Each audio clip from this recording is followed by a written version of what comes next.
ইয়াসআলু কুল্লু ইনসানিন feel কবর, প্রত্যেক মানুষকে কবরের ভিতরে সওয়াল জবাব প্রশ্ন করা হবে। মুনকার নাকির এসে বলবে মা রাব্বুকা, তোমার রব কে, ওয়া মা দীনুকা, তোমার দিন কি, ওয়া মা নাবিয়ুকা, তোমার নবী কে। প্রত্যেক মানুষকে এইভাবে জিজ্ঞাসা করা হবে। কিন্তু ওয়ালাকিন খামসু তাইফা মিনান নাস লা ইয়াসআলুনা ফিল কবর, কিন্তু পাঁচ শ্রেণীর ব্যক্তিকে প্রশ্ন সওয়াল জবাব প্রশ্ন করা হবে না। আপনি কি জানেন পাঁচ শ্রেণীর ব্যক্তিকে এই কবরের ভিতরে মুনকার নাকির কখনো প্রশ্ন জব জন্য প্রশ্ন করবে যে মা রব্বুকা মা দীনুকা মা নবিয়্যুকা, এগুলো কখনো প্রশ্ন করবে না। পাঁচ শ্রেণীর ব্যক্তি, বিশ্ব সাল্লাল্লাহু আলাইহি সাল্লাম বলেন পাঁচ শ্রেণীর ব্যক্তিকে কখনো প্রশ্ন দেওয়া হবে না। মুনকার নাকির কবরে এসে কখনো এই এই কথাগুলো বলবে না, কখনো প্রশ্ন জবাব নেওয়ার জন্য বলবে না। নাম্বার 1, যারা শহীদ, যারা আল্লাহ তাআলার রাস্তায় জিহাদ করে, আল্লাহর রাস্তায় শহীদ হয়ে যায়, যারা আল্লাহ তাআলার রাস্তায় জিহাদ করতে গিয়ে নিজে জীবন প্রাণ উৎসর্গ করে দেয়, নিজের রক্তক্ষরণ হয়ে যখন জীবন দিয়ে দেয়, এই ব্যক্তিকে আল্লাহ তাআলা এমন সম্মান দিয়েছে যে কবর ভিতরে তার সওয়াল জবাব প্রশ্ন মুনকার নাকির সে করবে না।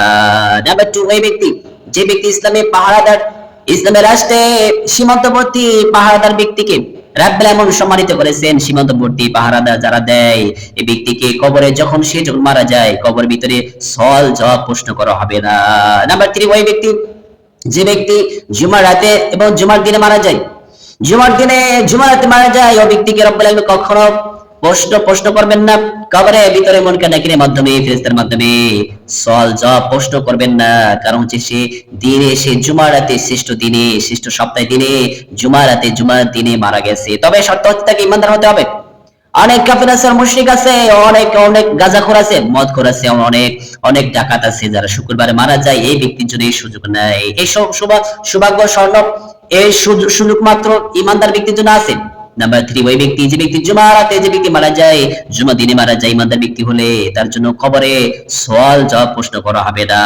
চতুর্থ নাম্বার, ওই ব্যক্তি যে ব্যক্তি রাতে ঘুমানোর আগে সূরাতুল মুলক পড়ে, সূরাতুল মুলক, যে ব্যক্তি সূরাতুল মুলক তেলাওয়াত করে, সূরাতুল মুলক 30 আয়াত বিশিষ্ট সূরা, সূরাতুল মুলক যে ব্যক্তি তেলাওয়াত করে তার জন্য কবরের ভিতরে মুনকার নাকির সে সওয়াল জবাব প্রশ্ন করবেন না।